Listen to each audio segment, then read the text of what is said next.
आनंद की तरंगें निकलती रहती, वो आपके अनुभव में आपकी ही तरंग है। अनुभव में इसलिए नहीं आती कि कामना रूपी आशा रूपी कोहरा फैल गया। पिंगला जी ने कोई साधना नहीं की थी ज्ञान प्राप्ति की। ज्ञानियों के परम गुरु विदेहराज जनक जी के ही नगर में रह रही थी, पर वैश्यावृत्ति करती थी। देखिए, पढ़ के देख लीजिए बहुत सूक्ष्मता से, मनन करते हुए तो आपको उत्तर मिल जाएगा। अपने शरीर का श्रृंगार करके बैठ गई। संध्या के समय से कोई पुरुष उधर से आता दिखाई देता तो ये पुरुष हमें धन देगा, हमारे शरीर का सेवन करेगा, निकल गया। ये नहीं तो ये करेगा। ऐसे रात्रि अर्धरात्रि हो गई। भगवद अवतार अवधूत शिरोमणि श्री दत्तात्रेय जी भ्रमण करते हुए वहीं सर्वज्ञ महापुरुष थे, उसकी वृत्ति में ही अपनी वृत्ति लगाए हुए थे, तभी तो उन्होंने गुरु बनाया उसको।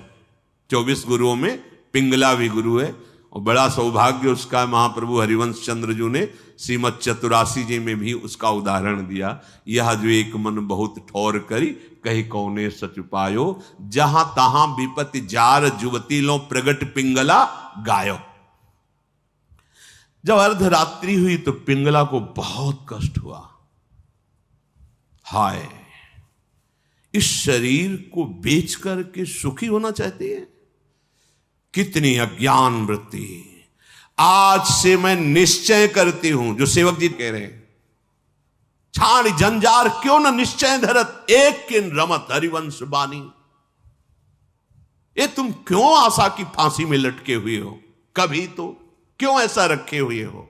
इसे तोड़ो, नष्ट करो अभी। प्राण निकल जाए पर जीवन में कभी कुमार्ग में कदम नहीं रखेंगे। पिंगला जी ने निश्चय किया, आज के बाद मैं कभी भी किसी पुरुष का संयोग नहीं करूंगी, किसी को नहीं देखूंगी। अपने हृदय में विराजमान सबके हृदय बिहारी भगवान का वर्ण करती हूं और मन वचन कर्म से उनकी आराधना कर। उसी समय इतनी पवित्र हो गई, वो महापुरुष बन गई कि भगवान दत्तात्रेय जी ने 24 गुरुओं में उसको रख लिया, एक गुरु पिंगला जी को बनाया। क्या साधना की थी?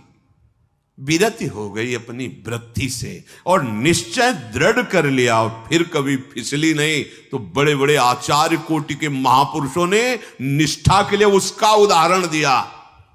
जहां तहां विपत्ति जार जुबती लो प्रगट पिंगला गायो। आशा ही परमम दुखम नैरास्यम परमम सुखम। आज के बाद कभी नहीं।